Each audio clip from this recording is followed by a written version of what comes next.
Monsieur le Président du Conseil d'orientation, Dr Alioune Diop, Mesdames, Messieurs les membres du Conseil d'orientation, Monsieur le Secrétaire général Ousmane Niébé Diop, Monsieur l'agent comptable Mohamed Kisma Sakho, Mesdames, Messieurs les acteurs du secteur des transports et organisations fêtières, Honorable député Cheikh Aliou Bey, Monsieur le conseiller spécial du Président de la République, Monsieur Ousmane Abdoulaye Baro, chers collaborateurs, distingués invités, plus particulièrement ceux de Pastef Passé Asseni qui sont venus nombreux m'assister en ce jour solennel.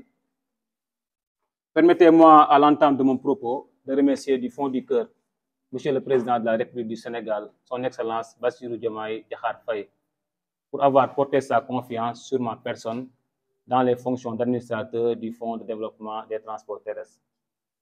Je ne saurais oublier Monsieur le Premier ministre Ousmane Sonko, ainsi que le ministre des Infrastructures, des Transports terrestres et aériens, M. Malik Ndiaye. C'est aussi le lieu et le moment de remercier mon prédécesseur, M. Babacar Gaye, et l'ensemble des collaborateurs ici présents pour l'accueil chaleureux qui m'a été réservé. M. Gaye, vous et vos équipes avez abattu un travail important et des résultats visibles sont notés dans le cadre de la modernisation. Vous avez posé les premiers jalons de ce fonds en mettant en place les structures et un cadre sur lequel nous pourrons nous appuyer pour mener à bien notre mission. Nous vous en remercions. C'est pourquoi, d'ores et déjà, ici et maintenant, en ce lieu solennel qui a eu abrité le Conseil constitutionnel du Sénégal, je prends l'engagement de ne pas faire moins, puisque ma ferme volonté d'œuvrer pour la transformation du secteur n'a d'égal que la vision du chef de l'État qu'il a eu à décliner dans le projet patriotique d'un Sénégal souverain, juste et prospère. En effet, M. Gaye, je mesure à sa juste valeur les attentes qui sont placées en moi pour l'atteinte des objectifs du FDTT. Avec humilité, ouverture d'esprit, engagement et détermination, avec vous, chers collaborateurs, chères collaboratrices, nous n'avons d'autre choix que de réussir. Nous pouvons réussir. Nous devons réussir. Et nous allons réussir, Inch'Allah, s'il plaît à Dieu. Les constats majeurs qui sont notés dans le sous-secteur des transports publics terrestres révèlent une modernisation inachevée et des problèmes de gouvernance avec une multiplicité d'acteurs à maîtriser et surtout un déficit de financement, comme l'a souligné tout à l'heure M. Gaye. Effectivement, le sous-secteur des transports publics terrestres connaît un déficit notoire de financement, et ce, malgré les efforts des différents États, des différents régimes qui se sont succédés. Ainsi donc, le FDTT a la lourde tâche de contribuer de façon durable au financement de l'investissement et de l'exploitation pour la modernisation des systèmes de transport public terrestre. De ce fait, il doit demeurer ce pilier solide sur lequel l'État doit davantage s'appuyer pour relancer les investissements visant à moderniser nos systèmes de transport public terrestre. Le sous-secteur des transports terrestres est un point névralgique pour notre pays, car 90% des Sénégalais utilisent le transport routier, urbain et interurbain pour mener leurs activités socio-économiques et le déplacement domestique.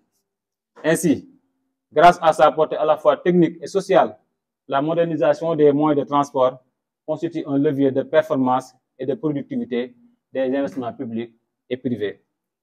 Dès lors, le défi à relever est de permettre à chaque Sénégalaise et à chaque Sénégalais de voyager dans le confort, l'assiduité, la ponctualité, la fiabilité et la sécurité. Pour cela, nous devons accélérer le processus de modernisation du sous-secteur des transports terrestres, avec un accent particulier sur le renouvellement rapide du parc de véhicules de transport public, ne respectant plus les conditions optimales de transport.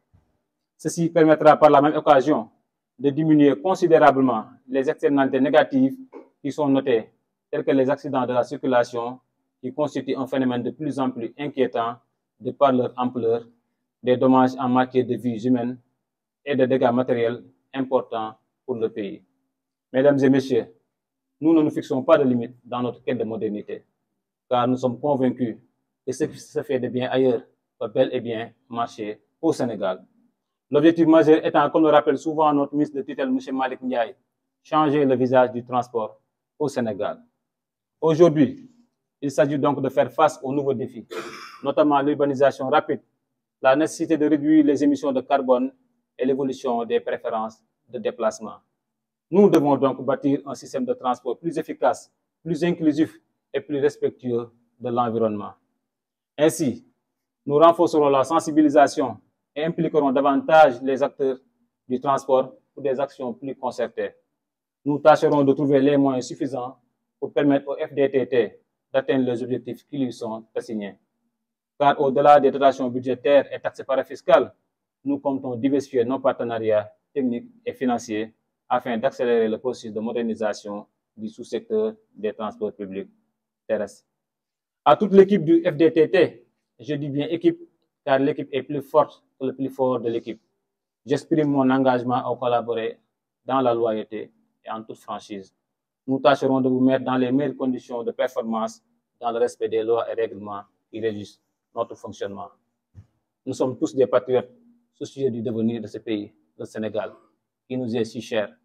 Et conscient de l'ampleur de la tâche qui nous attend, je vous invite, chers collaborateurs, chères collaboratrices, à vous inscrire dans le sens du travail bien fait, conformément aux valeurs cardinales du Djub, Djubal, Djubanti.